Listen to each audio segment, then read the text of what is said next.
رب صل. بسم اللہ الرحمن الرحیم. سورہ انعام کا رکوع نمبر 17 اور 8ویں پارے کا رکوع نمبر 4. اس کی تفسیر چل رہی تھی, آج اسی کو کنٹینیو کروں گا میں. اور ہم اس آیت تک پہنچے تھے آتوا حقہ یوم حصادہ ولا تسرفوا ان اللہ لا یحب المسرفین. پچھلے رکوع میں اس بات کا تذکرہ چل رہا تھا کہ اپنی طرف سے بتوں کے نام پہ چیزیں نامزد پیدا کر دیتے ہیں. پیدا کرنے والا اللہ ہے ان کھیتیوں کا, ان جانوروں کا. تو اللہ نے تمہیں اجازت دی ہے, کلوا من ثمرہ اذا اثمر, ان کے پھلوں میں سے کھاؤ جب یہ درخت پھل دینا شروع کر دیں. تمہیں اجازت ہے, اس میں کسی سے پرمیشن کی تمہیں ضرورت نہیں ہے. وآتوا حقہ یوم حصادہ, اور جب کھیتی کٹا کرے تو اس کا اللہ کا حق بھی نکالا کرو. تو میں نے عرض کیا تھا کہ جو مذہب مخالف لوگ ہیں وہ اللہ کے حق کو نہیں پہچانتے, یہاں تک کہ اگر وہ انسانیت پہ خرچ کرتے بھی ہیں تو وہ انسانوں کا حق سمجھ کے کر رہے ہوتے ہیں خرچ. دنیا میں بہت سے لبرل لوگ جو نام نہاد لبرل ہوتے ہیں, اسلام کو فالو نہیں کرتے, وہ بھی انسانیت کی خدمت کرتے ہیں, لیکن وہ اس کو اللہ کا حق نہیں سمجھتے. مسلمان کیا کرتا ہے, وہ انسان پہ بھی خرچ کرتا ہے, تو وہ کہتا ہے چونکہ مجھے خدا نے حکم دیا ہے اور یہ میں اس چیز کا مالک ہی نہیں ہوں, جب پیداوار کٹے گی نا تو یہ میری محنت سے نہیں ہے, تو پیدا تو فالق الحب والنوا, دانے اور گھٹلی کو پھاڑ کے تناور درخت بنانے والا اور ان بیلوں کو پیدا کرنے والا جو اوپر کی طرف چڑھ رہی ہیں ان میں پھل پیدا کرنے والا, یہ تو سب اللہ ہے. تو اللہ کا حصہ ہے جو پہلے نکالا جائے گا, غریبوں کو کھلایا جائے گا. تو اسلام میں غریب کو جو حصہ دیا جاتا ہے وہ اللہ کے آرڈر کی وجہ سے اور اللہ کے حکم کی وجہ سے, اس لیے اس کو اللہ کا حق سمجھا جاتا ہے اور اس کو ضروری سمجھا جاتا ہے. تو یہ بہت بڑا فرق ہے. اس لیے کافر کو اس کی نیکی پہ ذرہ برابر ثواب نہیں ملتا, لوگوں کی طرف سے تعریفیں مل جاتی ہیں. مسلمان کو اس کی نیکی پہ ثواب ملتا ہے کیونکہ وہ اس کو لازم سمجھ کے کر رہا ہے اور وہ یہ سمجھ کے کر رہا ہے کہ یہ اللہ کا ہم پر احسان ہے. کافر انسانیت کی خدمت کرتا ہے لیکن اللہ کا احسان مان کے نہیں. تو کتنا بڑا جرم ہے یہ کہ جو کھلا رہا ہے اس کو تو کچھ اس کا تو حصہ نکال نہیں رہے, اس سے تو پوچھ نہیں رہے کہ تیرا کیا حق بنتا ہے اس میں, اور جن کا آپ پر احسان نہیں ہے ان انسانیت پہ آپ کی خدمت آپ کر رہے ہیں. تو یہ بہت بڑی غلطی ہوتی ہے کافر سے, جس سے مسلمان محفوظ رہتا ہے. یہ آیت چونکہ مکی ہے, مکہ میں نازل ہوئی, تو عشر جو فرض ہوا تھا وہ مدینہ میں. میں آپ کو پہلے عشر کا بتا دوں. دیکھیں جو اللہ نے ہم پر مالی حقوق رکھے ہیں نا, ان مالی حقوق میں زکوٰۃ ہے جو 2.5% دی جاتی ہے 4 قسم کے اموال پر. ان میں اونٹوں پہ زکوٰۃ بھی ہے جو نسل بڑھانے کے لیے رکھے جاتے ہیں, جانوروں پہ زکوٰۃ ہے, اس کا ایک پورا نصاب ہے. تو اسی طرح اسلام میں کھیتی پر بھی ایک الگ سے زکوٰۃ ہے. وہ یہ کہ جب بھی آپ کی فصل کٹے گی تو اس فصل کی 2 قسمیں ہیں. ایک تو یہ ہے کہ جس کو آپ نے سال کے اکثر حصے خود سیراب کیا ہو, ٹیوب ویل کے ذریعے, کنویں کے ذریعے. تو یہ جو آپ نے خود سے سیراب کیا ہے نا, چونکہ اس میں آپ کے ایکسپینسز زیادہ آتے ہیں, خرچہ زیادہ آتا ہے, تو ایسی پیداوار جب کٹے گی تو اس کا 20واں حصہ, یعنی کل پیداوار کو آپ 20 پہ ڈیوائیڈ کریں گے, جو جواب آئے وہ حصہ آپ کو اللہ کی راہ میں صدقہ کرنا ہے, جس کو 5% کہا جاتا ہے. اور اگر یہ آسمانی پانی سے سیراب ہو رہی ہے, یعنی سال کے اکثر حصہ, یہ زیادہ تر, تھوڑا بہت تو آپ نے خود سیراب کر دیا, اس کا اعتبار نہیں ہے, دیکھا جائے گا سال میں زیادہ تر کیا ہو رہا ہے. تو وہ پیداوار اگر سال میں زیادہ تر آسمانی پانی سے سیراب ہوتی ہے, یعنی بارش کے پانی سے وہ پیداوار اگتی ہے, تو اس میں آپ کے خرچے کم ہیں. تو اس لیے اس میں ٹوٹل پیداوار کا 10واں حصہ یعنی 10% جو ہے آپ کو اللہ کی راہ میں نکالنا پڑے گا. اس کو شریعت کی اصطلاح میں عشر کہا جاتا ہے. عشر اصل میں 10ویں حصے کو کہتے ہیں, لیکن 20ویں کو بھی یا مجازاً 10واں حصہ کہہ دیا جاتا ہے. عبادت یعنی عبادت کے لیے جو لفظ وضع ہوا ہے عشر. تو عشر کے احکام یہ ہیں کہ عشر سال میں ایک دفعہ نہیں ہوتا, بلکہ جب بھی فصل کٹے گی ہوگا, جبکہ زکوٰۃ سال میں ایک دفعہ ہوتی ہے جو ہم مال پہ زکوٰۃ دیتے ہیں. عشر میں آپ کے ایکسپینسز مائنس نہیں کیے جاتے, قرضے مائنس نہیں کیے جاتے, جبکہ زکوٰۃ میں آپ کے قرضے بھی مائنس کیے جاتے ہیں. وجہ کیا ہے؟ قرآن کہہ رہا ہے آتوا حقہ یوم حصادہ, جس دن کھیتی کٹے گی اس دن اللہ کا حق اس میں سے نکالا جائے گا. تو جب بھی کھیتی کٹے گی, سال میں 10 دفعہ پیداوار حاصل ہو رہی ہے تو 10 دفعہ عشر نکالا جائے گا, اور سال میں 1 دفعہ بھی پیداوار حاصل نہیں ہوتی تو 1 دفعہ بھی عشر نہیں نکلے گا اس میں. تو یہ بھی اسلام کا ایک امتیازی حکم ہے. جو دیگر مذاہب میں نہیں ہے۔ دیگر مذاہب میں آپ کی مرضی پر ہے، آپ پیداوار میں سے غریب کو کھلانا چاہیں کھلا دیں، نہیں کھلانا چاہیں وہ کہہ رہے ہیں بھائی میرا کھیت میری مرضی، کوئی غریب کو کھلا دے تو لوگ اچھا اس کو سمجھتے ہیں، بھائی انسانیت کی خدمت کرنے والا ہے، کوئی نہ کھلائے تو برا نہیں سمجھتے۔ لیکن اللہ نے کیا کہا؟ اللہ ہے جو یہ سب چیزیں پیدا کر رہا ہے، تو لہٰذا تمہیں اللہ کا حق اس میں سے نکالنا پڑے گا، یہ اللہ کا حصہ ہے جو تمہیں غریبوں کو کھلانا پڑے گا۔ تو اب سوال یہ پیدا ہوتا ہے عشر تو مدینہ میں فرض ہوا، یہ آیت تو مکی ہے، تو دیکھیں یہ ممکن ہے کہ اللہ نے ایک حکم کو مکہ میں اجمالی طور پہ بیان کر دیا، اس کی ڈیٹیل مدینہ میں نازل ہوئی ہے، تو اس میں کوئی فرق نہیں پڑتا۔ مکہ میں اللہ نے اجمالی طور پہ بیان کر دیا کہ اللہ کا حق تمہیں نکالنا ہے، مدینہ میں بتا دیا کہ کتنا نکالنا ہے۔ شروع میں اجازت تھی بھائی جتنا چاہو نکالو، بعد میں اللہ نے اس کو ایک مقدار متعین کر دی کہ 10واں حصہ جو کہ حدیث میں آتا ہے، 10واں یا 20واں حصہ جو اس تفصیل کے مطابق وہ تمہیں نکالنا پڑے گا۔ عشر میں کیا ہے کہ عشر کس پیداوار پہ ہوتا ہے، اس کے بھی میں کچھ احکام بیان کر دوں۔ عشر پہلی بات تو یہ ہے کہ اس پیداوار پہ ہوتا ہے جو آپ نے پیسہ کمانے کے لیے یا نفع اٹھانے کے لیے لگائی ہو۔ مثال کے طور پر خودرو گھاس اگائی آپ کے کھیت میں، تو وہ آپ کا مقصد نہیں تھی، اگرچہ آپ بعد میں اس کو کاٹ کے بیچ رہے ہیں، لیکن آپ کے پیداوار سے وہ مقصد نہیں تھی، تو اس گھاس پہ عشر لازم نہیں ہوگا۔ ہاں اگر آپ نے زمین میں اگائی ہی گھاس ہے اس نیت کے ساتھ کہ میں اس گھاس کو بیچوں گا یا جانوروں کو کھلاؤں گا، تو اس گھاس پہ بھی آپ کو عشر دینا پڑے گا۔ ایک بات تو یہ ہو گئی۔ دوسری بات، عشر واجب ہوتا ہے جب پیداوار اگ جائے، تو کٹائی سے پہلے بھی اگر کوئی دینا چاہے تو اس کا عشر ادا ہو جائے گا، لیکن ابھی پیداوار پیدا ہی نہیں ہوئی ہے اور ایڈوانس میں کسی نے عشر دے دیا تو وہ عشر کا لدم ہوگا، اس لیے کہ اس کی نسبت اس کھیتی کی طرف ہوگی نہیں۔ اس کی مثال ایسے، ابھی تک آپ کے پاس مال آیا ہی نہیں اور آپ نے زکوٰۃ دے دی اس مال کی، تو زکوٰۃ ادا نہیں ہوتی، لیکن مال آ گیا، سال گزرا نہیں ہے، سال گزرنے سے پہلے آپ نے ایڈوانس میں زکوٰۃ دے دی تو ادا ہو جاتی ہے۔ تو ایک چیز کا وجود ضروری ہے جس پہ آپ عشر دے رہے ہیں، پیداوار وجود میں آ گئی، آپ نے ایڈوانس میں اس کا 10واں حصہ نکال کے دے دیا تو بھی آپ کا عشر ادا ہو جائے گا۔ ہاں ادائیگی، یعنی اگر آپ کھیت جس دن کٹے گا تو ادائیگی اس دن آپ پر واجب ہوگی۔ ادائیگی کا مطلب اندازہ جو نصاب ہے نا کہ آپ پر کتنی عشر واجب ہے، یہ اس دن کا اندازہ ہوگا۔ مثال کے طور پر آپ کی پیداوار وجود میں آ گئی، آپ نے کھیتی کٹنے سے پہلے عشر دے دیا، بعد میں پتہ چلا کہ کھیتی تو زیادہ کٹی ہے، تو آپ جتنے کمی ہے وہ پورے کر دیں، اور آپ نے پہلے جو عشر دیا وہ اتفاق سے زیادہ تھا تو وہ صدقہ ہو گیا آپ کی طرف سے۔ جیسے زکوٰۃ میں ہوتا ہے، حساب اس دن کا نکالا جائے گا جو سال گزرنے کے بعد ہوگا، ایڈوانس میں آپ دے سکتے ہیں، تو عشر میں بھی حساب اس دن کا ہوگا جس دن کھیتی کٹی ہے۔ اچھا، جس دن کھیتی کٹی آپ نے اس کا حساب نکال لیا تو آپ اس کو دینے میں تاخیر کر سکتے ہیں، کیونکہ بعض دفعہ مستحق کو ملنے میں تاخیر ہو جاتی ہے، وہ آپ نے 6 مہینے بعد دے دیا، 5 مہینے بعد دے دیا، تو وہ بھی جائز ہے۔ دوسرا مسئلہ یہاں پر یہ ہے کہ کیا کھیتی کا 10واں حصہ ہی دیا جائے گا یا اس کی قیمت دینا بھی جائز ہے؟ تو یہاں بھی وہی اختلاف ہے جو زکوٰۃ میں اور دیگر مسائل میں ہے کہ تینوں امام مالک، امام احمد بن حنبل، امام شافعی رحمہم اللہ تعالیٰ، ان تینوں کے نزدیک اس کھیتی کا ہی 10واں حصہ آپ کو دینا پڑے گا، اس کی قیمت آپ نہیں دے سکتے۔ جیسے کسی کے سیب کے باغات ہیں، تو سیب کے باغات میں جناب 100 پیٹیاں نکلی ہیں، ایک مثال دے رہا ہوں، 100 تو نہیں نکلتی تو بہت زیادہ ہیں، تو 100 میں سے 10 پیٹیاں آپ کو صدقہ کرنی پڑیں گی غریبوں پہ۔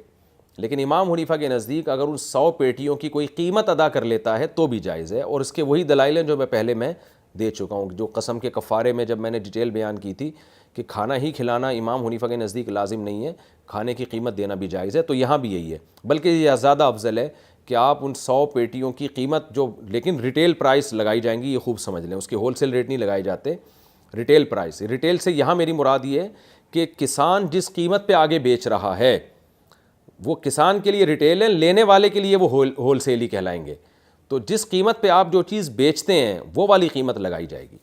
تو یہ بھی ایک یہاں پر مسئلہ ہے، اس کو بھی غور کر لینا چاہیے۔ اور یہ کتنی اہم بات ہے، اللہ تعالیٰ نے عشر کے احکام بیان کیا۔ آج ہمارے گاؤں میں، دیہاتوں میں بہت سارے لوگ ایسے ہیں جنہوں نے عشر دینا چھوڑ دیا ہے۔ عشر دیا کس کو جائے گا؟ تو عشر کا مستحق وہی ہے جو زکوٰۃ کا مستحق ہے، جس کے پاس سونا چاندی الگ سے کوئی پراپرٹی جو استعمال میں نہ ہو، یا تجارتی اموال اس کے پاس ایک خاص مقدار تک موجود نہ ہو، تو وہ لوگ، یا ضرورت سے زائد ایسا سامان جو پورے سال استعمال میں نہیں ہوتا اور اس کی قیمت 52.5 تولہ چاندی کے برابر پہنچ جاتی ہے. یہ ڈیٹیل میں کسی اور لیکچر میں دے چکا ہوں کہ زکوٰۃ کا مستحق کون ہوتا ہے. تو ایسے غریبوں کا مستحق وہ غریب لوگ ہی عشر کے بھی مستحق ہیں. تو آپ یہ بھی کر سکتے ہیں کہ عشر اسٹور کر لیں اور جیسے جیسے غریب آتے رہیں پورے سال بانٹتے رہیں. یہ بھی ہو سکتا ہے اس کی اس دن کی قیمت کا اندازہ لگا کے یہ اندازہ لگا لیں کہ مجھ پر کتنی قیمت واجب ہے, تو وہ بھی آپ پھر دے سکتے ہیں. قیمت تھوڑے تھوڑے پیسے پھر لوگوں میں بانٹتے رہیں تو سب طرح سے جائز ہے. کلوا من ثمرہ اذا اثمر وآتوا حقہ یوم حصادہ, اور جس دن کھیتی کٹے اللہ کا حق دو. ولا تسرفوا, حد سے تجاوز مت کرو. حد سے تجاوز میں بہت ساری چیزیں داخل ہیں. حد سے تجاوز میں یہ بھی ہے کہ اتنا دے دینا جس سے آپ خود لوگوں سے بھیک مانگنا شروع کر دو, یہ بھی اسلام میں جائز نہیں ہے. صدقہ خیرات اتنا کرنا چاہیے کہ اعتدال کے دامن انسان چھوڑے نہیں. بعد میں تو اللہ نے خود ہی بتا دیا کہ عشر ہے, اس سے زیادہ کوئی دینا چاہے تو اس کی مرضی ہے, لیکن اتنا دینا کہ آپ خود لوگوں سے بھیک مانگنا شروع کر دیں یہ ٹھیک نہیں ہے. انہ لا یحب المسرفین, اللہ حد سے تجاوز کرنے والوں سے محبت نہیں کرتا. ومن الانعام حمولۃ وفرشا, جیسے اس اللہ نے باغات پیدا کیے, بیلوں والے باغات بھی, تنوں والے باغات بھی, پودے بھی, نیچے چلتی ہوئی بیلیں بھی, تو اسی طرح اس اللہ نے جانور بھی پیدا کیے. تو 8 قسم کے جانوروں کا قرآن ذکر کر رہا ہے, کیونکہ یہ 8 جانور ایسے تھے جن کو مشرکین مکہ اپنے اوپر بتوں کے نام نامزد کر کے حرام کر لیتے تھے. تو اللہ سوال پوچھ رہا ہے کہ تم نے کب اللہ سے یہ سنا ہے, کون سی آیت ہے تمہارے پاس, کون سی دلیل ہے کہ جب اللہ ان چیزوں کو حرام کر رہا تھا تو تم وہاں موجود تھے, کہاں ہے وہ دلیل لے کر آؤ. تو یہ جائز ہیں, یہ 8 جانور اللہ نے حلال کیے ہیں. ثمانیۃ ازواج, فرمایا یہ 8 جانور ہیں. من الضأن اثنین, بھیڑ دمبے میں سے بھی 2, ومن الماعز اثنین, اور بکریوں میں سے بھی 2 یعنی نر مادہ. قل, ان سے پوچھئے, آذکرینی, کیا ان دونوں مذکروں کو اللہ نے حرام قرار دیا, ام الانثیین, انثا مؤنث کو کہتے ہیں, یا مؤنثوں کو اللہ نے حرام قرار دیا ہے, ام اشتملت علیہ ارحام الانثیین, یا ان بچوں کو حرام قرار دیا ہے جو ان کی مادیوں کے پیٹوں میں ہیں. تو کچھ بھی حرام نہیں قرار دیا, تو کیوں خود سے حرام کر رہے ہو. نبئونی بعلم, بتاؤ علم کے ساتھ, دلیل کے ساتھ مجھے خبر دو, ان کنتم صادقین, اگر تم سچے ہو. یہ آیتیں آج تو آپ کو ایسا لگ رہا ہوگا کہ کیوں اللہ بار بار ایک موضوع کو ریپیٹ کر رہا ہے, لیکن جس معاشرے میں یہ آیتیں پڑھی جا رہی ہیں نا, اس معاشرے کا آپ سوچیں جو صدیوں سے ایک برائی کرتے آ رہے ہوں, ان پر یہ آیتیں ایسے ہتھوڑے اور ضرب کی طرح جا کے لگ رہی تھیں ان لوگوں پر. نبئونی بعلم, کوئی ہے دلیل تمہارے پاس اگر تم سچے ہو. ومن الابل اثنین, اونٹوں میں سے بھی 2 جانور ہیں, نر اور مادہ, اور گائے میں سے بھی. بتاؤ کیا ان میں سے نروں کو اللہ نے حرام قرار دیا یا مادی کو, یا وہ بچوں کو جو ان کے پیٹ پر ہیں. وہ بچہ بھی تمہارے لیے حلال ہے, اگر وہ پیدا ہوتا ہے ذبح کر کے کھا سکتے ہو تم اگر کوئی ضرورت ہو. ام کنتم شہداء, یا تم گواہ تھے, اذ وصاکم اللہ بہذا, جب اللہ تمہیں ان چیزوں کی وصیت کر رہا تھا, جو چیزیں تم نے گھڑی ہوئی ہیں, تو کیا تم اس وقت خود سن رہے تھے, گواہ تھے. فمن اظلم, جب ایسا کچھ بھی نہیں ہے تو خود سوچو اس سے بڑا ظالم کون ہوگا جو اللہ پہ جھوٹ باندھے. تم یہ کام اپنی باپ دادا کی رسومات کی بیس پہ کر رہے ہو اور کہتے ہو کہ ان کاموں سے اللہ خوش ہوتا ہے, اس سے بڑا ظالم کون ہوگا جو اللہ پہ جھوٹ باندھے. لیضل الناس بغیر علم, اور لوگوں کو بغیر دلیل کے گمراہ کرنا شروع کر دے. ان اللہ لا یہدی القوم الظالمین, اللہ ایسے ظالموں کو سیدھا راستہ نہیں دکھاتے. یہ ہمارا سورہ انعام کا رکوع نمبر 17 اور 8ویں پارے کا رکوع نمبر 4 کمپلیٹ ہو گیا. اب ہم شروع کرتے ہیں سورہ انعام کا رکوع نمبر 18 اور 8ویں پارے کا رکوع نمبر 5. حسب معمول اس رکوع کا سب سے پہلے لفظی ترجمہ ہوگا, پھر انشاءاللہ مختصر گرامر کے ساتھ, پھر انشاءاللہ اس کی تفسیر ہوگی. بسم اللہ الرحمن الرحیم. قل لا اجید فیما اوحی الی محرما, مجھے اب یہ خیال آ رہا ہے کہ میں اب یہ لفظی ترجمہ چھوڑ دوں, کیونکہ اب بہت ہو گیا ترجمہ. اب میرا خیال ہے آپ کو ترجمہ تفسیر کے دوران ہی یاد ہو جانا چاہیے تاکہ ہمارا ٹائم بھی بچے. تو اس رکوع کا تو میں لفظی ترجمہ کر دیتا ہوں, لیکن آئندہ جو اگلے ایپیسوڈ میں جو میرا انداز بیان ہوگا وہ یہ کہ ڈائریکٹ تفسیر شروع کر دوں گا, اسی دوران ترجمہ بھی آ جائے گا. اس سے فائدہ یہ ہوگا آپ کو کہ وقت بھی بچے گا, اور میرا خیال ہے کہ اب آپ کو اتنی تھوڑی بہت مہارت میرا خیال ہے ہو گئی ہے کہ اب آپ کو انگلی پکڑ کے پہلے ایک ایک لفظ کا لفظی ترجمہ, پھر گرامر, اس کی میرا خیال ہے اب ضرورت آپ کو انشاءاللہ نہیں ہوگی.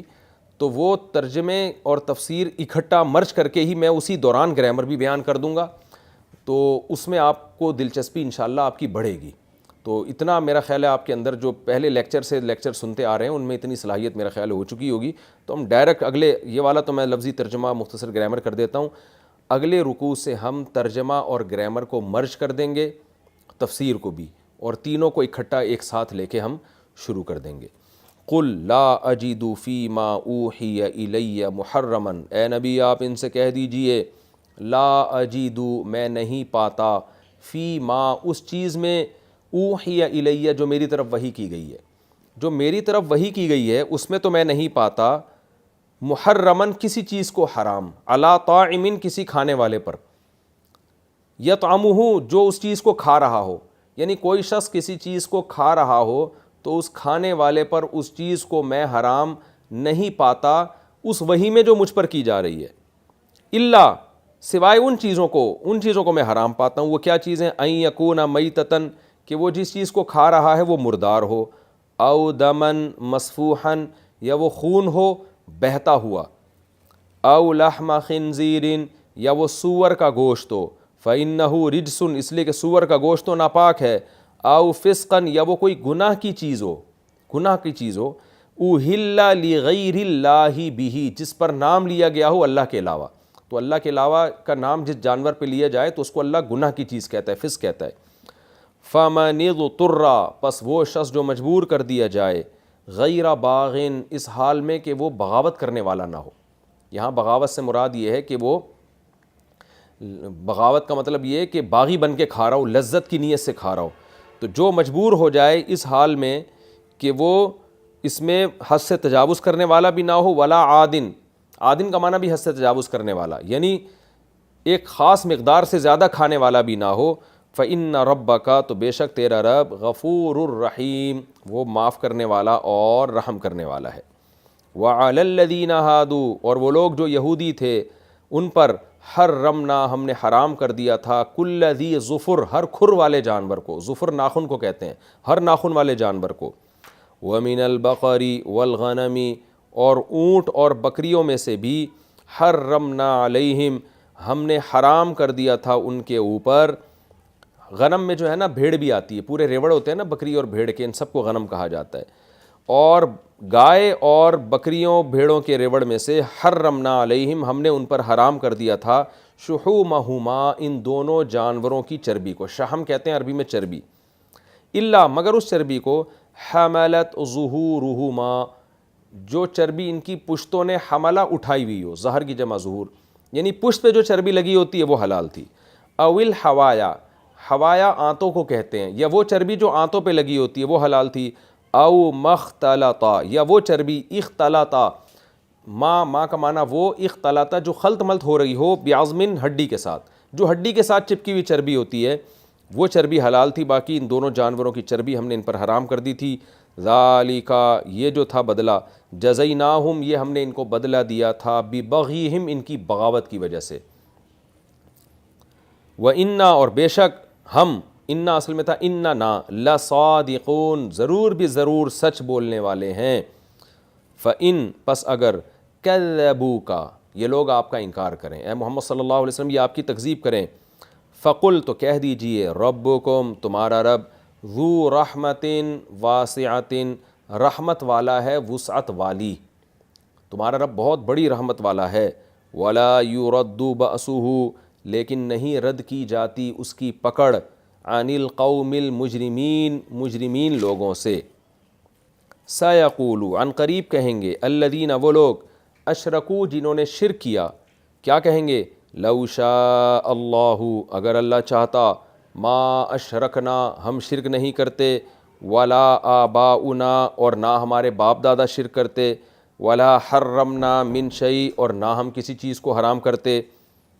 کذالک کذب الذین من قبلہم، اسی طرح سے انکار کیا ہے ان لوگوں نے جو ان سے پہلے گزر چکے. حتی ذاقوا بأسنا، یہاں تک کہ انہوں نے ہماری سختی کا مزہ چکھ لیا، بأس سختی کو کہتے ہیں. قل، اے نبی آپ ان سے کہہ دیجئے، هل عندکم من علم، کیا ہے تمہارے پاس کوئی علم، کوئی دلیل، فتخرجوہ، اگر ہے تو فتخرجوہ، پھر تم نکال کے لاؤ ہو اس علم کو، لنا، ہمارے لیے، کوئی حقیقی علم اگر تمہارے پاس ان باتوں کا ہے تو ہمارے سامنے اس کو لے کر آؤ. ان تتبعون تم نہیں اتباع کرتے الا الظن مگر گمان کی، وان انتم اور نہیں ہو تم الا مگر تخرصون اٹکل سے کام لیتے ہو، ہوائی فائرنگ کرتے ہو، ہوائی باتیں کرتے ہو۔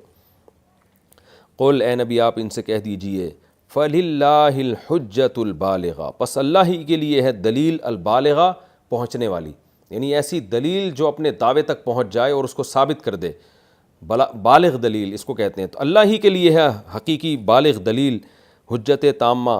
فلو شاء پس اگر وہ چاہتا، لہداکم لام تاکید کے لیے، ہداکم وہ تمہیں ہدایت دے دیتا، اجمعین تم سب کے سب کو، زبردستی سیدھے راستے پہ اللہ چاہتا تو چلا دیتا۔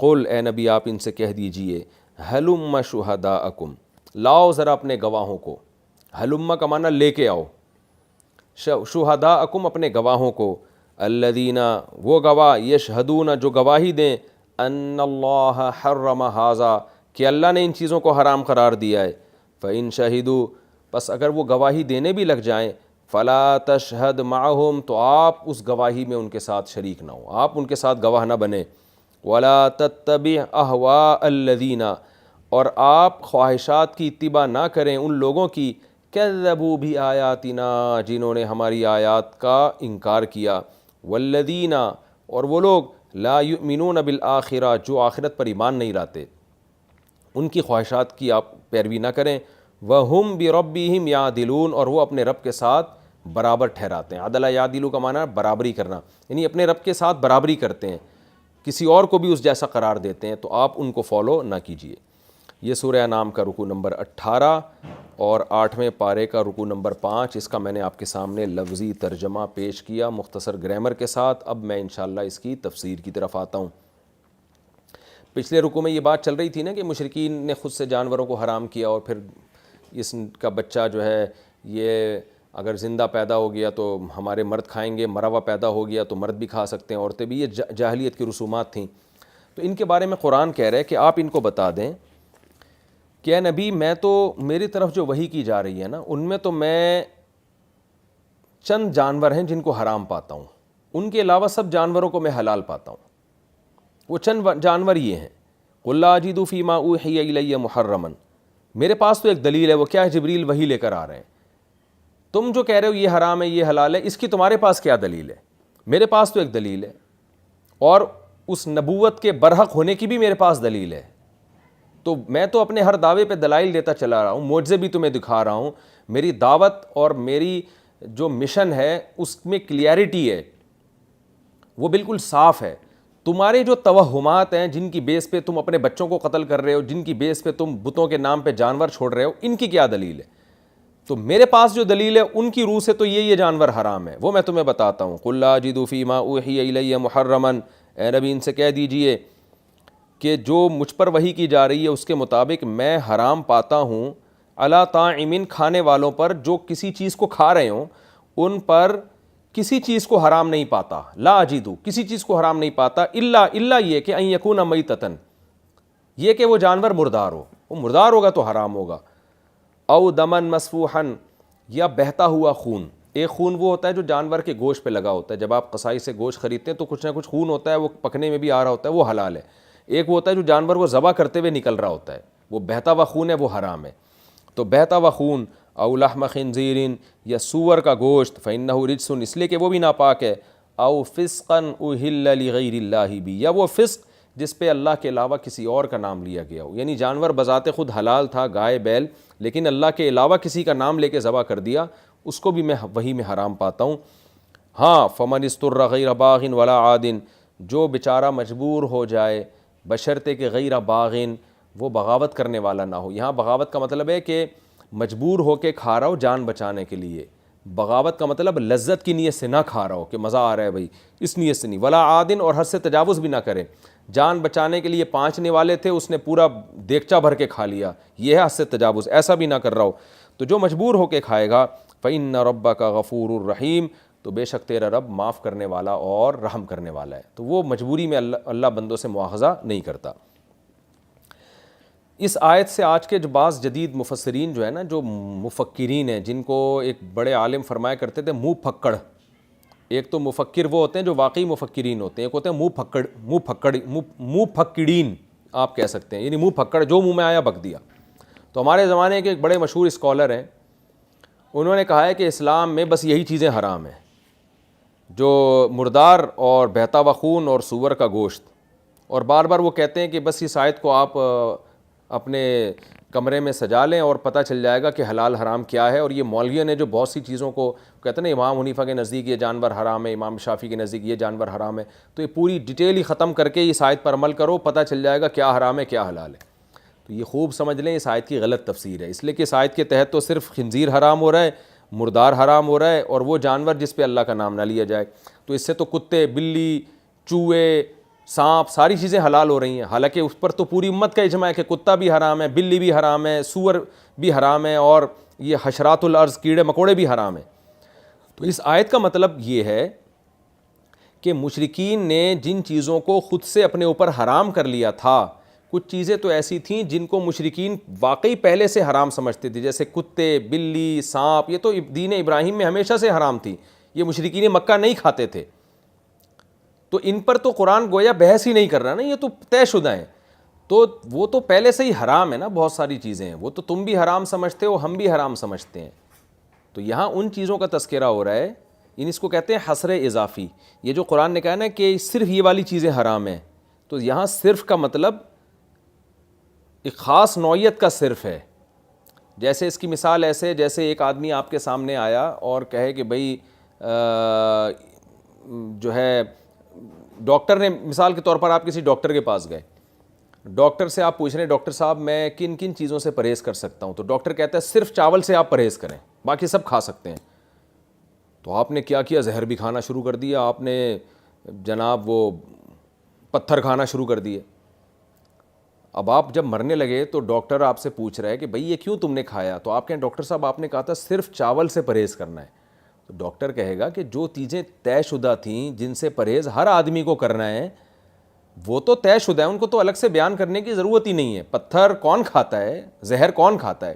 تو میرا یہاں صرف سے مراد یہ تھا کہ جن چیزوں سے بیمار لوگ عام طور پہ پرہیز کرتے ہیں، جیسے ٹھنڈا پانی ہے، کھٹا ہے، تیز مرچیں ہیں، تو آپ کو اتنے تکلف کی ضرورت نہیں ہے. ان چیزوں میں سے صرف چاول سے آپ پرہیز کریں، باقی سب چیزیں کھا سکتے ہیں آپ. تو یہاں صرف ایک محدود چیزوں کے لحاظ سے صرف کہا جا رہا ہوتا ہے. اس کو کہتے ہیں حصر اضافی. اضافی کا معنی نسبت، یعنی ایک خاص نسبت سے صرف کا لفظ استعمال ہو رہا ہے. تو یہاں بھی لا اجد فیما اوحی الی محرما، کہ جو چیز جو مجھ پر وحی کی جا رہی ہے اس کے مطابق میں کسی چیز کو حرام نہیں پاتا، صرف ان چیزوں کو پاتا ہوں. تو یہاں بھی صرف یعنی جو حصر ہے یہ اضافی ہے. کیا مطلب؟ جو چیزیں پہلے سے حرام چلی آ رہی ہیں دین ابراہیمی میں، اور جن کو میں بھی حرام کر چکا ہوں، وہ تو تم بھی مانتے ہو، ہم بھی مانتے ہیں، لیکن کچھ چیزیں ایسی ہیں جو تم نے خام میں حرام کی ہوئی ہیں. تو تم جن چیزوں کو حرام سمجھتے ہو ان میں یہ والی چیزیں تو حرام ہیں، اس کے علاوہ کوئی حرام نہیں ہے. تو یہ والی چیزیں حرام ہے کون سی؟ میتتن، مردہ ہونا چاہیے، تم اس کو حلال سمجھتے ہو، حالانکہ ہم اس کو حرام سمجھتے ہیں. دمم مسفوحن، بہتا ہوا خون، تم اس کو حلال سمجھتے ہو لیکن ہم اس کو حرام سمجھتے ہیں. او لحم خنزیر، خنزیر کا گوشت تم اس کو حلال سمجھتے ہو لیکن ہم اس کو حرام سمجھتے ہیں. اسی طرح جس جانور پر اللہ کے علاوہ کا نام لیا جائے تم اس کو حلال سمجھتے ہو لیکن ہم اس کو حرام سمجھتے ہیں. اس کے علاوہ جو چیزیں ہیں وہ حلال ہیں جن کو تم حرام سمجھتے ہو. وہ کیا ہے؟ غیر اللہ کے نام پہ جانور نامزد کر کے اس کو حرام کر دینا. ہم اس عمل کو حرام سمجھتے ہیں، اور یہ عمل کو ہم یعنی ہم اس طریقے سے جانور کے حرام کر دینے کو جائز نہیں سمجھتے. یہ اللہ نے حلال کیا ہے تو اس کو اپنے اوپر اس طرح کی پابندیاں کر کے حرام مت کرو. اسی طرح یہ جو تم کہتے ہو بچہ پیدا ہو گیا تو یہ عورتوں پہ حلال ہے، مردوں پہ حرام ہے، یا مردوں پہ حرام، اور تو یہ بھی تمہارا خود ساختہ مذہب ہے، اس کو بھی ہم نہیں مانتے. تو یہ مفہوم ہے اس آیت کا، خوب سمجھ لیں. اس جیسی اور بھی قرآن میں کچھ آیتیں ہیں جس سے آج کل کے مپھکڑ لوگ جو ہیں وہ غلط استدلال کرتے ہیں. فَمَنِ اسْتُرَّ غَيْرَ بَاغٍ وَلَا عَادٍ فَإِنَّ رَبَّكَ غَفُورٌ الرَّحِيمٌ. جو مجبوری میں کھائے گا تو اللہ غفور الرحیم ہے. اب ایک سوال پیدا ہوتا ہے، اچھا جی صرف یہی چیزیں حرام ہیں، اس کے علاوہ جو جانور ہیں، چوپائے ہیں، گائے بکری، وہ حلال ہیں، تو پھر اہل کتاب کیوں حرام سمجھتے ہیں؟ اہل کتاب تو نہ مرغی کھاتے ہیں، نہ شتر مرغ کھاتے ہیں، یہودی یعنی، اور اونٹ بھی حرام تھا. تو اس کی اللہ نے وجہ بیان کی، وہ اصل وضع کے اعتبار سے یہ چیزیں حرام نہیں ہیں، بلکہ ایک وقتی پابندی تھی جو ہم نے یہودیوں پہ لگائی ان کی بدعمالیوں کی وجہ سے. تو وہ وقتی پابندی وقت کے ساتھ تھی، وہ اب ختم ہو گئی ہے. تو اس بیس پہ اونٹ کو اپنے اوپر حرام نہ قرار دو کہ یہودی نہیں کھاتے، یا مرغی کو حرام نہ قرار دو کہ یہودی نہیں کھاتے. وہ ایک وقتی پابندی تھی جو ختم کر دی گئی ہے.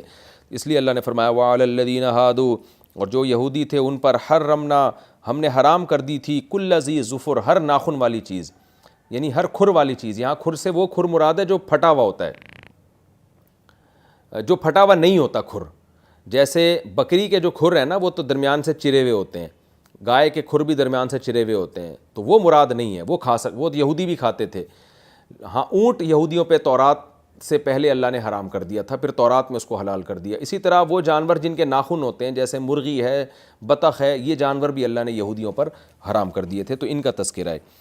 فرمایا وَمِنَ الْبَقَرِ وَالْغَنَمِ، اور جو جانور حلال تھے جیسے گائے اور بکریاں، تو ان میں بھی پورا جانور حلال نہیں، اللہ نے یہودیوں پر ان جانوروں کی چربی حرام کر دی تھی.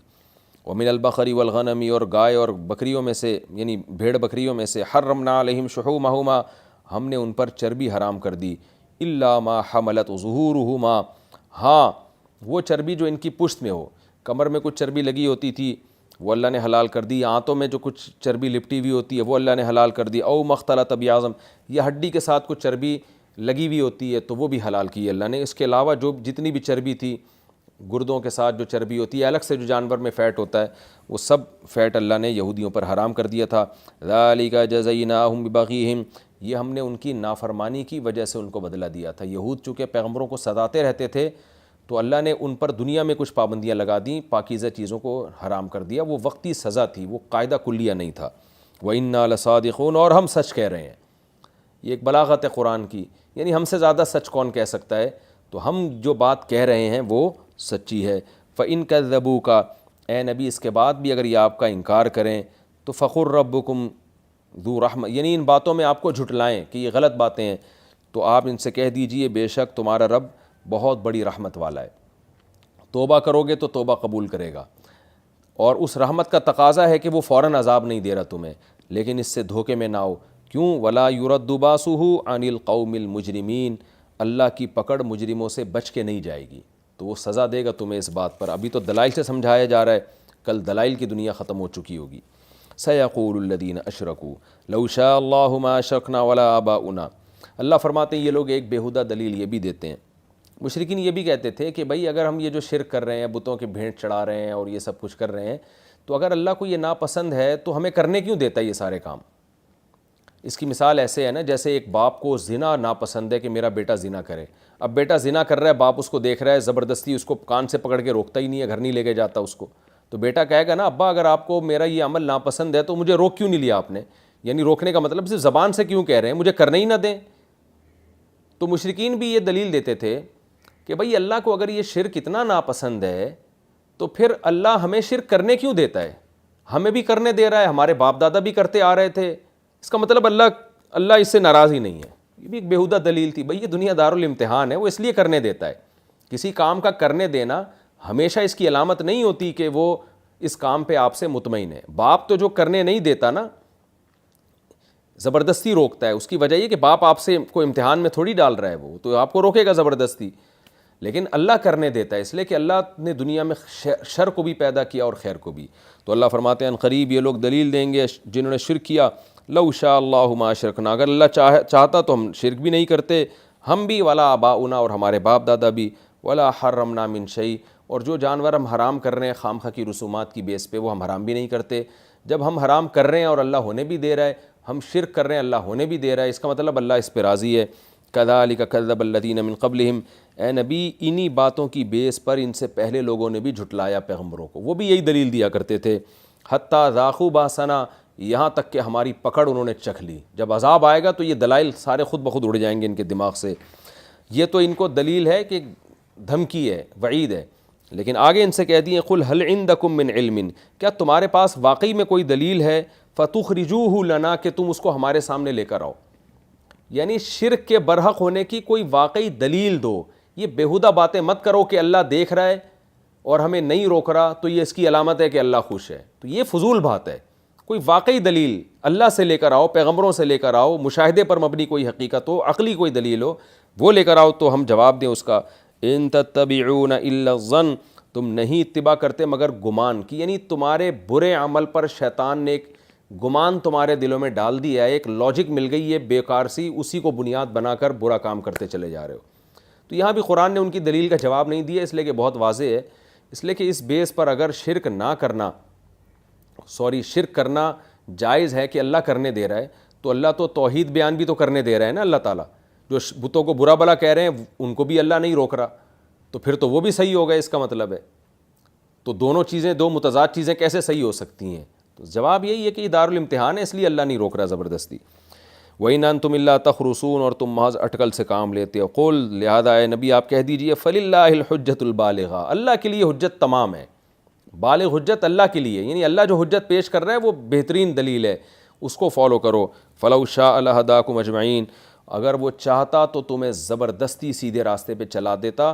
وہ تمہیں زبردستی کان سے پکڑ کے شرک سے روک کے توحید کے راستے پہ چلاتا. وہ یہ کر سکتا ہے لیکن ایسا کرتا نہیں ہے. وہ حجت بالغہ پیش کرتا ہے, اس کا کام ہے دلائل پیش کرنا. زبردستی کان سے پکڑ کے سیدھے راستے پہ چلانا یہ اس کی عادت نہیں ہے. قُلْ هَلُمَّ شُهَدَاءَكُمْ, لہذا دلیل لے کر آؤ. وہ دلیل کیا ہے کہ کوئی ایسے گواہ لے کر آؤ جو اس بات کی گواہی دیں کہ اللہ نے ان چیزوں کی عبادت کا تمہیں حکم دیا ہے اور ان چیزوں کو حرام کرنے کی تمہیں اجازت دی ہے, یا تم ان کو حرام کر سکتے ہو, یا اللہ نے ان کو حرام کیا ہے. اس پہ کوئی گواہ لے کر آؤ جنہوں نے اللہ کے سامنے یہ سب کچھ سنا ہو. قُلْ هَلُمَّ شُهَدَاءَكُمْ, اے نبی آپ ان سے کہہ دیجئے لاؤ اپنے گواہوں کو, الذین, جو گواہی دیں, یشہدون, جو گواہی دیں, ان اللہ حرم ھذا, کہ واقعی اللہ نے ان چیزوں کو حرام قرار دیا. ظاہر یہ گواہ نہیں لا سکتے کیونکہ گواہ اس کو کہتے ہیں جس نے مشاہدہ کر کے گواہی دی ہو. تو اگر یہ گواہ لائیں گے تو وہ جھوٹے گواہ ہوں گے, کیونکہ کس نے اللہ کو دیکھا اور کون کس پر وحی نازل ہو رہی ہے؟ ان میں سے کسی پر بھی وحی نازل نہیں ہو رہی. لہذا فَإِن شَهِدُوا, اگر یہ گواہی دینا بھی شروع کر دیں. بعض دفعہ یہ ہوتا ہے نا کہ آپ کسی سے کہتے ہیں یار گواہ لے کر آؤ, وہ جھوٹے گواہ لے کر آ گیا. تو اس لیے قرآن کہہ رہا ہے کہ ان سے کوئی بعید نہیں ہے کہ یہ خود جھوٹی گواہیاں دینا شروع کر دیں. فَإِن شَهِدُوا, اگر یہ گواہی دینا بھی شروع کر دیں, فَلَا تَشْهَدْ مَعَهُمْ, تو آپ ان کے ساتھ گواہی نہ دیں, یا آپ اس گواہی میں شریک نہ ہو, کیونکہ اس گواہی کی بیس کسی دلیل پر نہیں ہوگی, یہ جھوٹی گواہی ہوگی. وَلَا تَتَّبِعْ أَهْوَاءَ الَّذِينَ كَذَّبُوا بِآيَاتِنَا, اور جو لوگ ہماری آیتوں کا انکار کر رہے ہیں, جھٹلا رہے ہیں ان کو, ان کی خواہشات کی آپ پیروی نہ کریں, کیونکہ یہ جس قسم کے دلائل دے رہے ہیں یہ دلائل نہیں ہیں, یہ ان کی خواہشات سے اٹھنے والی جھوٹ ہیں, ان کی خواہشات کی بیس پہ پیدا ہونے والے جھوٹ ہیں جس کو یہ دلیل کا نام دے رہے ہیں. لہذا آپ نے اس میں ان کو فالو نہیں کرنا. والذین لا یؤمنون بالآخرہ, اسی طرح ان لوگوں کو بھی فالو نہیں کرنا جو آخرت پر یقین نہیں رکھتے, کیونکہ وہ آخرت پر یقین نہیں رکھتے تو ان سے کیا بعید ہے, وہ تو کچھ بھی کہہ سکتے ہیں. جس کو یہ خطرہ ہوتا ہے نا کہ میں قیامت کے دن میں نے ہر بات کا جواب دینا ہے, وہ غلط بات کہتے ہوئے ڈرتا ہے. لیکن جس کو آخرت کا خوف ہی نہیں ہے اس سے اے نبی آپ کیا امید لگائیں گے, وہ تو کچھ بھی کہہ سکتا ہے. وَهُمْ بِرَبِّهِمْ يَعْدِلُونَ, اور ان لوگوں کو بھی فالو نہیں کرنا جو اپنے رب کے برابر دوسروں کو ٹھہراتے ہیں. تو ان میں تو سینس ہی نہیں ہے, وہ کیسے حق بات کر سکتے ہیں. کتنی بڑی غلطی کر رہے ہیں کہ ایک کائنات کا بنانے والا اور پتھر کی مورتیوں اور مخلوق کو اس جیسا قرار دے دیا, حلال و حرام کرنے کا اختیار دے دیا, ان کے سامنے سجدے کر رہے ہیں اور ان کو اللہ کے ساتھ شریک ٹھہرا رہے ہیں. تو جن لوگوں میں اتنی بھی سینس نہیں ہے, یعنی دیکھیں کسی کو فالو کیا جاتا ہے اس لیے کہ وہ آپ سے زیادہ ذہین ہے, اس کا اللہ نے جواب دے دیا یہ بے وقوف ہیں, یہ مخلوق کو خدا کے ساتھ شریک کر رہے ہیں, تو بے وقوف ہیں, اس وجہ سے ان کو فالو نہ کریں. بعض دفعہ کسی کو اس لیے فالو کیا جاتا ہے کہ آپ کو پتہ ہے کہ یہ اگرچہ بہت ذہین نہیں ہے لیکن یہ جو بات کرتا ہے یہ اپنے مفاد کو سامنے رکھ کے نہیں کرتا بلکہ حق کا متلاشی ہے, تو اس کا جواب دے دیا کہ یہ آخرت پر ایمان نہیں رکھتے. جس کو حساب و کتاب کا خوف ہی نہیں ہوتا ہے اس میں غالب یہ ہے کہ وہ حق کو سامنے رکھ کے بات نہیں کرے گا. جس کو جواب دہی کا خوف ہوتا ہے وہ حق سامنے رکھتا ہے, اس کو خطرہ ہوتا ہے کہ بھئی مجھے سزا ملے گی, تو اس لیے اس بیس پر بھی ان لوگوں کو فالو نہ کریں. تو یہ رکوع تھا ہمارا جو کمپلیٹ ہو گیا, سورہ انعام کا رکوع نمبر 18 اور 8ویں پارے کا رکوع نمبر 5. تو اس رکوع کا لفظی ترجمہ اور تفسیر الحمدللہ مکمل ہو چکی ہے. اب ہم اگلے ایپیسوڈ میں انشاءاللہ سورہ انعام کا رکوع نمبر 19 اور 8ویں پارے کا رکوع نمبر 8 انشاءاللہ ہم شروع کریں گے. اللہ تعالی ہمیں سمجھنے کی, عمل کرنے کی توفیق عطا فرمائے. وما علینا الا البلاغ.